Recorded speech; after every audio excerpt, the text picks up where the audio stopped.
పశ్చిమ బెంగాల్‌లో మమతా బేగం పరిస్థితి ఎంత దారుణమైనటువంటి స్థితికి వచ్చిందంటే, హుమాయూన్ కబీర్ ఒకప్పుడు టీఎంసీ నేత. ఒక సంవత్సరం క్రితం వరకు టీఎంసీ నేతగా ఉన్నటువంటి ఈ హుమాయూన్ కబీర్ కూడా హుమాయూన్ కబీర్ కూడా ఈరోజు మమతా బేగం మీద సెటైర్లు వేసేటటువంటి పరిస్థితికి వచ్చేసాడు. ఆమె నా గురువు, ఆవిడ దగ్గర నేను ఎంతో నేర్చుకున్నానని చెబుతూనే ఆవిడని కించపరిచేటటువంటి పరిస్థితికి వచ్చేసాడు. ఇలా చాలామంది చేస్తున్నారు. ఇప్పుడు ఏంటంటే సీఎం అయినటువంటి సువేంద్ర అధికారి 2 చోట్ల గెలుపొందాడు. ఒకటేమొచ్చేసి భవానీపూర్, ఇంకోటేమొచ్చేసి నందిగ్రామ్. ఆయన భవానీపూర్ నుంచుకొని నందిగ్రామ్ నియోజకవర్గంలో రాజీనామా చేస్తున్నాడు. ఇప్పుడు నందిగ్రామ్లో పోటీ ఉంటుంది. ఇక్కడ మమతా బేగం కూడా పోటీ చేస్తారు, ఎందుకంటే ఆవిడ 2 చోట్ల ఓడిపోయారు కాబట్టి.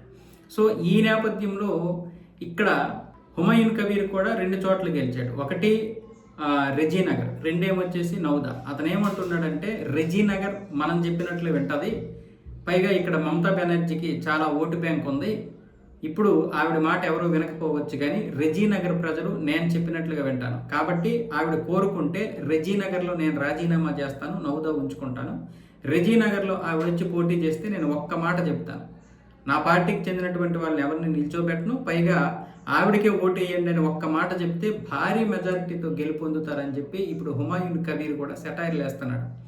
ఆవిడ పరిస్థితి చూస్తుంటే చాలా జాలేస్తుంది, ఆవిడ నుంచి ఎంతో నేర్చుకున్నాను, నా దీది మా దీది అని చెప్తూ రకరకాలుగా ప్రశంసిస్తూ ఆవిడనైతే ఈ విధంగా ఏకి పారేశాడు.